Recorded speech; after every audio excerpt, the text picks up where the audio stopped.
querida, alegria do encontro. Estou aqui nesse ativismo delicado por uma estética da vida viva. Hoje, para o 19º Quaresma Detox, Almanaque. Já estamos quase chegando na metade da nossa experiência de cuidado, a nossos exercícios de ascese como cuidado de si. Exercícios e experimentações para a manutenção da integralidade do ser. Eu, em breve, vou começar a tocar mais de pertinho nesse conceito. A gente está rodeando ele. O que é isso da integralidade? É um exercício. Isso de a gente fazer uma aposta conosco mesmo. É a SESI. A gente faz um jogo com a gente mesmo. A minha vontade, ela vai ser suficiente para produzir saúde para mim? Essas conversas que estão nos fortalecendo essas camadas múltiplas que a gente tem e que aqui, nesse recorte, a gente quadrimembrou em espiritual, astral, vital e físico. Bom, vou começar dizendo da minha pior nota nos últimos 19 dias. A pior de todas, gente. Olha só. Não dormi bem. Dormi pouco, não consegui, fiquei rodando. A outra coisa, menos notícia, mais estudo. Estudei bastante. Foi um dia complicado, muitas horas, na verdade, estudando e dando aula, né? A farinha, gente, ontem foi assim, fiz um queijinho quente, que eu adoro um queijinho quente, para o Uli. Ele comeu e deixou, sabe a rebarbinha, assim, que estava mais tostadinha, ele deixou. E quando eu fui olhar a louça, aquela rebarbinha, eu olhei aquilo, vou colocar no composto. Só que ao invés de colocar no balde para ir para o composto, foi direto para mim, comi. Aí me dei uma nota B. Comi um pedacinho de farinha. E na hora da saída, 18 horas, eu estava animada, já estava escurecendo, mas disse, eu vou. Aí caiu a tempestade antes, porque se eu tivesse ido, tinha pego a tempestade no meio do caminho. Bem, é isso. Vamos em frente. Pior nota de todas. Prometo melhorar, tá bom? E a ênfase do dia hoje é 5ª rodada de gerações.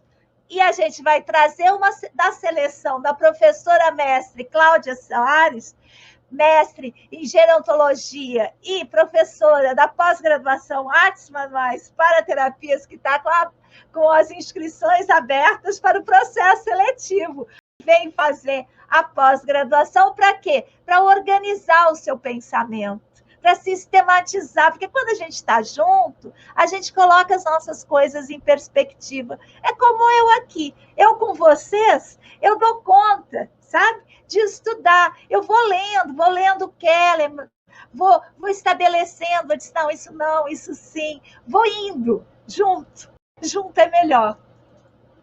E a gente vai pegar um texto que achei difícil, mas eu vou ler, tá? Vou ler algumas lâminas sobre ele, sobre esse texto que a Cláudia nos mandou, porque tem coisas importantes ali. Chama-se Da Consciência Geracional à Genealogia. É um tema de estudo desses professores que estão lá na Universidade de Barcelona, onde a Cláudia se especializou. E aí ela traz o conceito de geração nas teorias sobre juventude.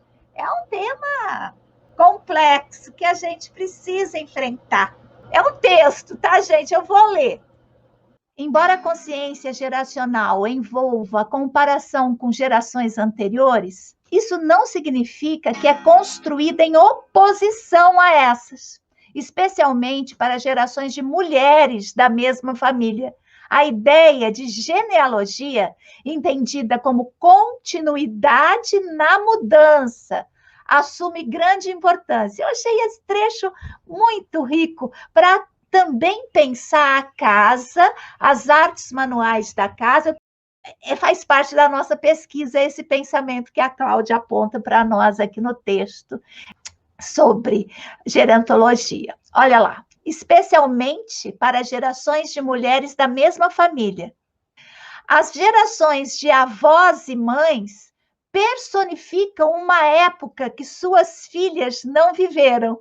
Né? Isso a gente vê muito nas narrativas dos trabalhos manuais, a gente vê isso demais. Mais tarde, exploram os limites de suas identidades, comparando seu próprio tempo biográfico com o de outras gerações de mulheres. Ademais, a memória familiar, das quais avós e mães são guardiãs, permite que as filhas avaliem, olha que interessante, o caminho percorrido pelas gerações de mulheres imediatamente anterior a elas, bem como medir a distância ainda existente e a ser coberta.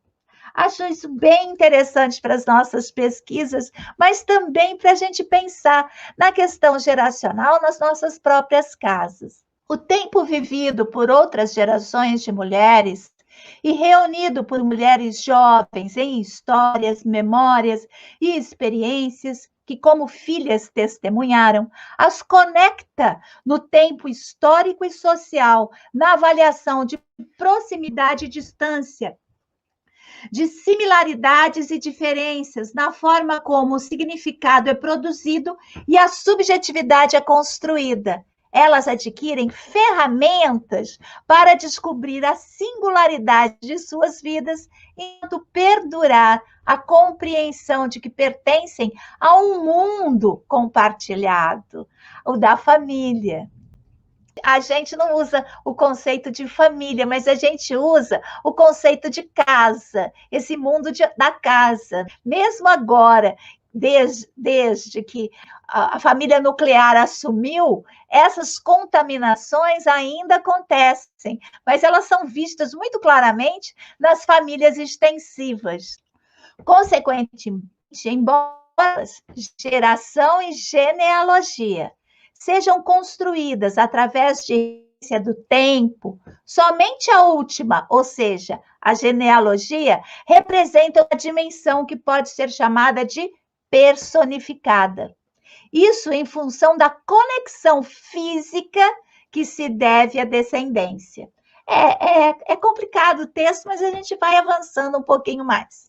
A relação corporal impede que o modelo genealógico perca-se no circuito temporal abstrato, sem conexão com a vida de mulheres, digamos, de carne e sangue. Bonito isso.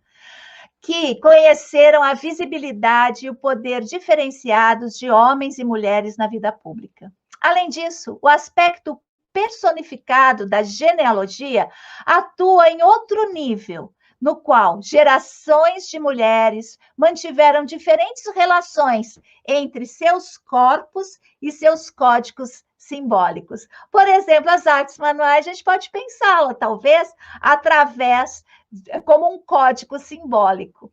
No Mezzogiorno, por exemplo, as autorrepresentações de mulheres jovens carregam as marcas de corpos silenciados de suas avós, e dos corpos negociados de suas mães. Essas apresentações são capazes de reduzir o peso da gravidez, mas elas ainda não as estimulam sujeitos completos da esfera pública e privada, do silêncio impostos aos corpos femininos pelas gerações de mulheres que as antecederam.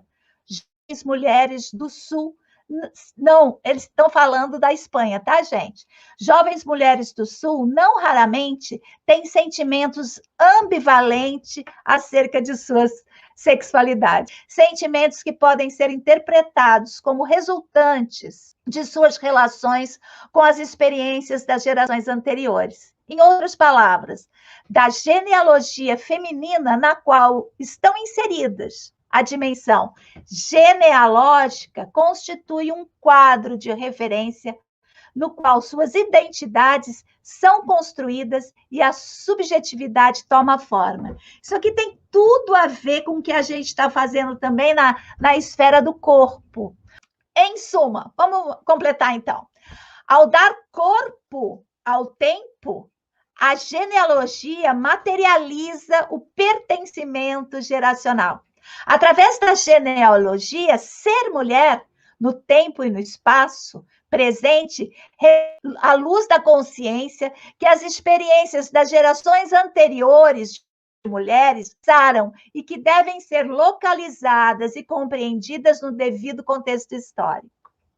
Reconhecer-se numa genealogia feminina é, portanto, olhar em direção à dimensão geracional, para além da perspectiva de... Eu não conheço o autor, com sua identificação dos eventos históricos políticos cruciais, capazes de marcar a descontinuidade, tanto na sociedade como nas biografias individuais. Ou seja, essa genealogia, ela permite que a gente compreenda como os nossos modos de subjetivação, formados para uma expressão que a gente tem falado muito aqui no Quaresma Detox, formado por essas gerações de mulheres que nos precederam. A dimensão genealógica, que é a dimensão genealógica, implica, por sua vez, na consciência de que as mudanças biográficas têm seu próprio lugar determinado pela descendência. Ao mesmo tempo, requer elaborar subjetivamente as diferenças que assim surgiram. Na abordagem genealógica, a dimensão temporal que molda as gerações na encruzilhada entre os aspectos coletivos e individuais do tempo, compreende descontinuidades dentro de uma visão que não procura origens, mas, em seu lugar, considera o quê? Os movimentos, as interconexões, as contingências, as diferenças, dentro de um quadro de referência que enfatiza e personifica o aspecto do tempo. Eu sei que é um texto duro, difícil, mas eu acho que é interessante a gente salvar dessas lâminas o quê? Primeiro, que nós somos compostas para as nossas gerações de mulheres. Que essa composição que somos nós, ela não é transmitida, digamos assim, direitinho, porque minha mãe era assim, porque minha avó assim, eu sou assim. Não, eu trago marcas de subjetivação.